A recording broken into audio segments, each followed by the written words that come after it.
The detention center opens today in the remote wetlands of Miami with a visit by President Donald Trump.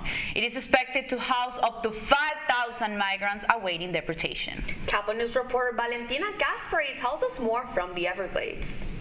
President Trump inside the so-called Alligator Alcatraz, getting a tour of the new facility that will house about 5,000 detainees and is about 39 square miles long. But right now outside the facility, we're seeing a slew of protesters, immigrant advocates, and environmentalists opposing the plan to construct this site right at the heart of the Florida Everglades. The facility is in the heart of the Everglades and will be informally known as Alligator Alcatraz. President Trump visiting the opening of the so-called Alligator Alcatraz Tuesday. White House Press Secretary Caroline Leavitt confirming at a news conference. Also attending are Homeland Security Secretary Kristi Noem, Governor Ron DeSantis, and Representative Brian Donalds. Housing more than 5,000 detainees, the facility lies deep in the Everglades in Collier County and the Big Cypress Wildlife Management Area. It sits on an abandoned airport about 50 miles west of Miami, infested with pythons, alligators, and other wildlife, with no civilization around. The security is amazing, but what...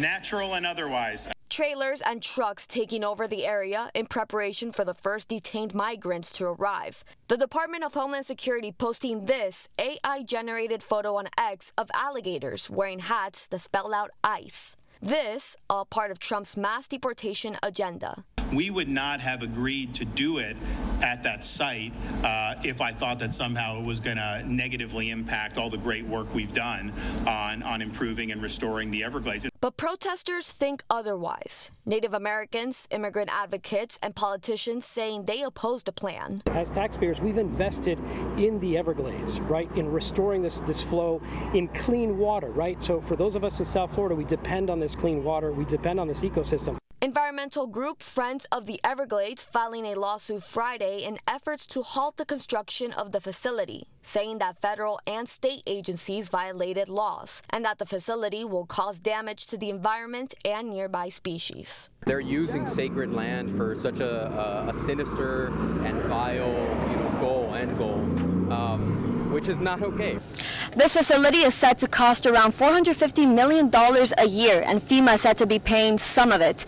Miami-Dade Mayor Danielle Levine Cava expressed her concern about this new site, saying she is worried about its environmental impacts, whereas Governor Ron DeSantis is talking about possibility of opening up a similar site near Jacksonville up in Camp Blanding. That's the latest here in the Everglades. I'm Valentina Gaspari, Caplin News.